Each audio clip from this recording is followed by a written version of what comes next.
right now, if you are looking at the financial world, you are probably seeing, well, the exact same things everyone else is seeing. Yeah, lots of noise right now. Exactly. You are watching this massive, unstoppable wave of AI coins just dominating the feeds, or you're seeing the endless chaotic parade of meme coins. Oh, the meme coins are everywhere. Right. It feels like the entire market is completely distracted by whatever the newest, shiniest, most algorithmically optimized object happens to be today. Everyone is looking for the next big trend. But while everyone has been looking the other way, staring at all that new stuff, a ghost from crypto's past has just walked right up, kicked down the door, and aggressively re-entered the top 100.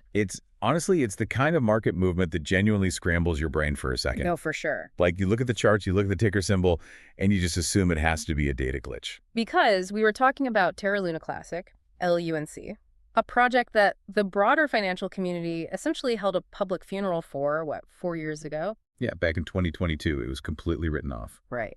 So we have a fascinating editorial today from Normie Crypto, dated May 1st, 2026. It's titled, "The Phoenix of Crypto, Why Terra Luna Classic is Shaking the Charts Again." It's a great piece. Really digs into the mechanics. It does. And our mission for this deep dive is to tear into this incredible 98% monthly surge they are reporting. We need to figure out, is this an actual legitimate historic comeback? Or is this just a highly dangerous zombie chain pump, specifically engineered to trap everyday retail investors who are chasing a quick buck? Which happens a lot in this space, obviously. Exactly. Okay, let's unpack this. Okay. Because the underlying data Normie Crypto has laid out is just staggering. Staggering is definitely the word. I mean, we are looking at a token that has posted 60 to 70% gains in a single week. Wow. And the daily trading volume is sitting at over $120 million. That's real money. Yeah, that is not ghost town volume. That is institutional level liquidity moving through a system that most people thought was permanently broken. Right, and the editorial notes, it just hit a 4-month high of 0.000071.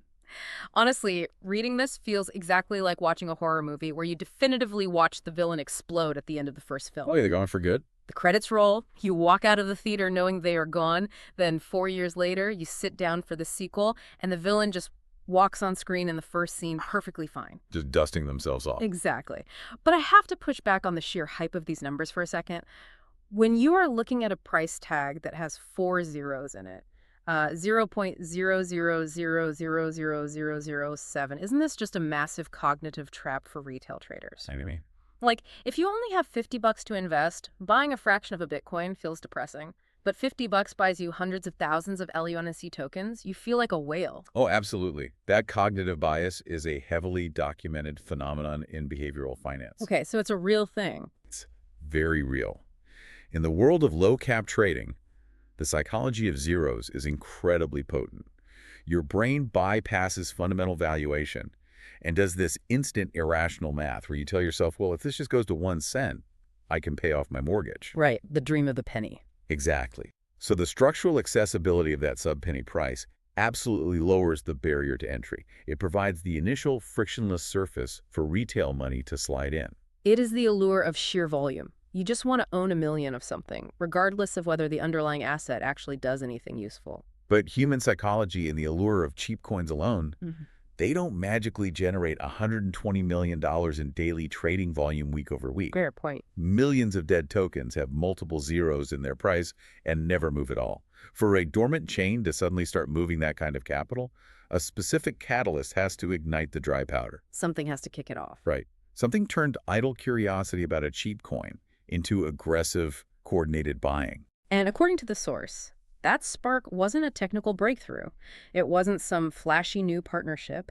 It was a massive shift in the narrative driven by a high-stakes legal drama. Yeah, this part is wild. The editorial highlights a recent lawsuit alleging that a massive Wall Street trading firm, Jane Street, was actually involved in the original 2022 collapse of the Terra Luna ecosystem. Which is a huge accusation. It is, and this has completely galvanized the community, who call themselves the LUNC Knights. But let's be pragmatic here. I understand the anger. People lost their life savings in 2022. Tragic amounts of money. Right. But Suing a hedge fund doesn't magically rewrite the blockchain's code. It doesn't give a digital token any actual underlying financial utility. It really looks like people are treating this entire market movement as a revenge rally against the institutions that supposedly brought them down. What's fascinating here is how this situation violently upends the traditional rules of investing. How Well, in traditional finance, you need a strong quarterly earnings report, a merger, or a new product launch to drive a stock price up. Utility precedes the narrative. the product has to work first. Exactly.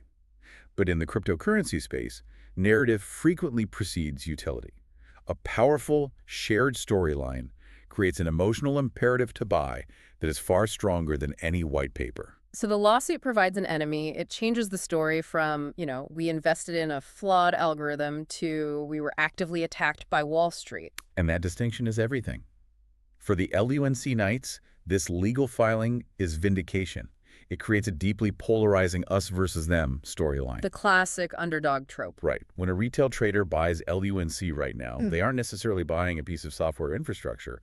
They're buying a protest ticket. Wow, a protest ticket. Yeah, this shared drama draws in capital from peripheral traders who don't care at all about how the blockchain actually functions, but who desperately want to participate in an underdog revenge story. So you buy the token to stick it to the man? Pretty much. But spite alone doesn't build a sustainable financial system. A revenge story is great for a temporary surge, sure, but eventually the emotion fades. People get bored. The hype cycle always cools down. Exactly. So if this community wants to keep that $120 million in daily volume from vaporizing, they have to physically tighten the token supply and fix the mechanical engine running underneath it all. And that transition, going from a narrative-driven pump to actual structural momentum, is the most dangerous phase for any crypto project. Because they're on a timer. Yes.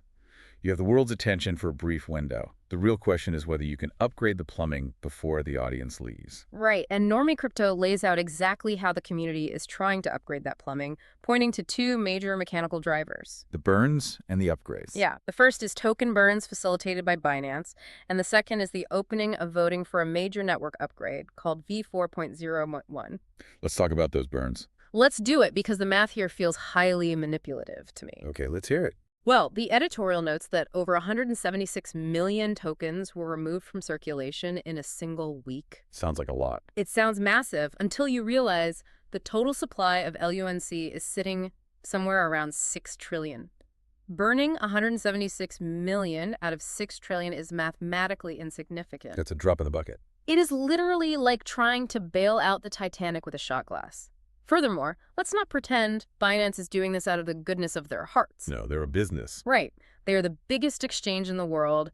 They facilitate these burns because it keeps the LUNC Knights trading on their platform, generating millions in transaction fees. Why does the market care about a mathematically insignificant drop in supply? That cynicism is completely warranted, honestly. Mathematically, you are perfectly correct. 176 million token burn on a multi-trillion token supply does not create meaningful economic scarcity. So it's smoke and mirrors. Well, you have to view this through the lens of market signaling. The editorial calls the scarcity narrative a powerful drug for investors, and that's the key. Yes. The market isn't reacting to the fractional decrease in supply. They are reacting to the sheer fact that Binance is actively allocating resources to do it at all. It is a weekly, highly visible demonstration of institutional engagement, even if the engagement itself is purely symbolic. Precisely. It proves to the retail traders that the biggest heavyweight in the room hasn't unplugged the server. They're still answering the phone. Right. That weekly signal feeds the narrative that the project still has top-tier backing. And that perceived backing is what gives the community the confidence and the capital to actually start rebuilding the chain's underlying infrastructure. Which brings us to the actual software, the V4.0.1 upgrade. This is where things get really technical, but super important. Yeah, the editorial explicitly states this isn't just basic maintenance. They are attempting technical hardening and implementing something called IBC connectivity, or inter-blockchain communication. Huge step. For anyone listening who is unfamiliar, you can think of a blockchain like an isolated island economy. If the port is closed, no goods come in and no goods go out. The economy stagnates. We're just stuck on the island. Exactly. IBC is the standardized bridge that allows different crypto islands to talk to each other, to share data, and to transfer assets seamlessly. And you have to remember, When the Terra ecosystem collapsed in 2022, those bridges were essentially blown up to contain the damage. They quarantined it. Yes, Hmm. the chain became a digital ghost town. By restoring and upgrading IBC connectivity in v4.0.1, the developers are signaling that LUNC is finally ready to interact with a broader decentralized finance economy again. They're opening the port. Exactly. They're actively patching vulnerabilities and making the network secure enough to handle cross-chain traffic. The editorial uses a brilliant metaphor here, describing the development team as slowly fixing a broken car while driving it at 100 miles per hour. That is insane. But it paints a vivid picture of the chaos. You have an army of decentralized volunteer developers trying to rewrite consensus-level code while hundreds of millions of dollars of retail money is actively sloshing around in the back seat. Yes, sloshing around is a good way to put it. But building a bridge to your island doesn't matter if nobody has a reason to visit. You can patch the engine all day, but a token ultimately needs a unique reason to exist long-term. Right, otherwise why bother? Exactly. Why would a developer build an application on LUNC when they could build on a faster, heavily funded network like Solana or Ethereum? And that is the existential hurdle. Surviving a crash is one thing. Competing in a saturated market 4 years later is another entirely. LUNC has to offer a utility that cannot be found anywhere else. Which brings us to the ultimate ambition of this community, which the normie crypto source describes as their holy grail. This is the big one. They are talking about Market Module 2.0. The community's grand plan is to reactivate the mechanism that was originally designed to stabilize USTC, the original stablecoin of the Terra network, without triggering the hyperinflation death spiral that killed the project in the first place. The ambition to fix the algorithmic mechanism that failed so spectacularly is almost unfathomable. It's brave or crazy. Honestly, it is the equivalent of returning to the site of a nuclear meltdown and trying to rebuild the reactor with spare parts. Okay, let's walk through the actual engine failure of that original 2022 crash so you understand exactly what Market Module 2.0 is trying to fix. The entire Terra ecosystem was built on a seesaw relationship between two tokens. Right, the stablecoin and LNA. Exactly. The stablecoin, which was supposed to always equal exactly $1, and LNA, which was the shock absorber. If the stablecoin's price slipped to 99 cents, the system allowed you to burn that stablecoin to mint exactly $1 worth of LNA. So you made a tiny profit. Right. You made a tiny profit, and the stablecoin supply shrank, pushing its price back up to $1. It was an elegant arbitrage loop. As long as people trusted the system, the seesaw stayed perfectly balanced. But when market panic set in, everyone tried to exit the stablecoin at the exact same time. The algorithm did exactly what it was programmed to do. It rapidly minted LNA to absorb the shock. The shock was just too big. Way too big. The panic was so massive that the system just kept printing and printing and printing. The LNA supply went from hundreds of millions to over 6 trillion in a matter of days. The shock absorber completely broke. Yes, and the value of both tokens hyperinflated down to zero. It wasn't a hack. It was a fatal flaw in the economic physics of the code itself. And so Market Module 2.0 proposes to turn that seesaw back on, but with massive, complex circuit breakers installed. Like safeguards. Yes. They want to implement dynamic spread fees and strict daily minting caps. The goal is to allow the arbitrage loop to function under normal conditions, but to forcibly halt the system before a bank run can trigger another infinite printing loop. So what does this all mean for the listener? Is this holy grail of a mathematically sound algorithmic stablecoin actually an achievable reality, or are retail traders blindly walking straight back into the exact same algorithmic trap? That is the central tension of this entire deep dive. If they pull off Market Module 2.0, LUNC achieves the impossible. It's historic. Totally. It transitions from being a purely speculative, narrative-driven revenge token into a functioning, decentralized financial product. It would be the greatest comeback story in the history of digital assets. But there's a but. There is always a but. Before anyone gets swept up in the romanticism of that possibility, we must confront the immediate cold, hard market indicators. A narrative can run hot, but math always catches up. Let's do the reality check then. The normie crypto analysts flag a very specific warning sign. They point out that the LUNC Relative Strength Index, the RSI, is currently sitting above 80. That's a critical number. Yeah, for anyone who isn't staring at trading charts all day, the RSI is a momentum oscillator. Think of it like the tachometer on your car's dashboard. An RSI of 50 means you are cruising at a normal speed. Nice and steady. Right. When the RSI pushes above 70, and especially when it cracks 80, you have pushed the engine deep into the red line. You might be going incredibly fast, but the engine is overheating. The buying momentum has completely outpaced the organic demand. Mathematically, you have to take your foot off the gas, or the engine blows. Exactly. Historically, in the crypto markets, when you redline a momentum indicator on a highly volatile asset like LUNC, the market forces a brutal mandatory cooldown. The buying exhaustion kicks in, and the price corrects violently. And the editorial gives a very specific level to watch for that impending cooldown. Analysts are eyeing the 0.000062 level as the primary support. Think of 0.000062 as the concrete floor of the current level the token has climbed to. If the price starts to drop as the engine cools down, but it hits that floor and bounces back up, if the buyers step in and hold the line, then the market is establishing a new baseline of trust. Which is healthy. Very. If that support holds, the structural foundation is there to continue building towards market module 2.0. But if the selling pressure is too intense and it breaks through that 0.00062 floor, the floor fundamentally caves in. It's a long way down. Yeah, there is very little historical price support directly below that number. The editorial warns that a break of support could trigger a cascading sell-off, sending the token straight back down to the boring zone. And the revenge narrative loses its grip. The liquidity dries up and the zombie goes back to sleep. The stakes literally could not be higher for the LUNC Knights. They are balancing on a microscopic knife's edge between engineering a historic technical resurrection and orchestrating just another fleeting, hype-driven pump and dump. It is a high-wire act, entirely crowdsourced, being performed without a safety net. Which is wild. So to synthesize all of this for you, Terra Luna Classic is currently presenting the ultimate chaotic underdog story of the financial world. Unquestionably. You are watching a massive 98% monthly surge fueled by a wildly potent concoction.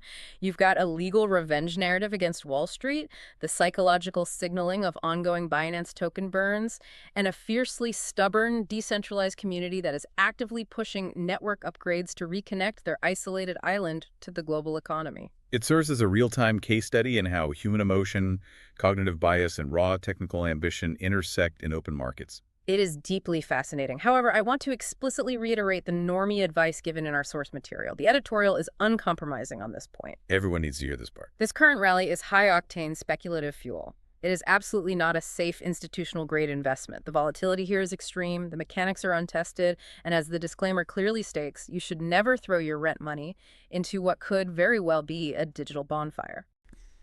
Very well said. Enjoy the storyline. Watch the technical charts, but ruthlessly guard your wallet.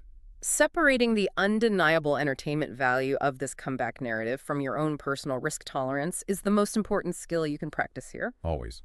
Which leaves us with one final lingering thought for you to mull over long after this deep dive ends. We spent a lot of time dissecting how this community is attempting the seemingly impossible task of rewriting the core code to launch Market Module 2.0. The Holy Grail. Yeah. They are attempting to stabilize the exact algorithmic mechanism that caused one of the most catastrophic financial wealth destruction events in the history of digital assets. An event that wiped out tens of billions of dollars in a matter of days. Think about the broader implications of that. Heavily funded traditional financial institutions, armed with armies of Ivy League quantitative analysts and endless capital resources, they struggle to manage risk and rebuild failed systems all the time. Just look at the bank bailouts in traditional finance. Exactly. Yet here we have a completely decentralized, community-led group of retail traders, dismissed by the broader market as a zombie community, who are attempting to successfully rebuild, secure, and stabilize a highly complex algorithmic machine entirely from the ashes of a complete collapse. It's an incredible contrast. It really is. If they somehow succeed, what does that actually say about the future power and the terrifying resilience of open source financial communities? It suggests that collective, decentralized willpower might eventually prove to be just as structurally sound as centralized institutional capital. It makes you wonder, if you definitively watch the villain explode in the first movie and they still manage to walk back onto the screen in the sequel, maybe you should stop betting against the zombie. Thanks for diving deep with us today.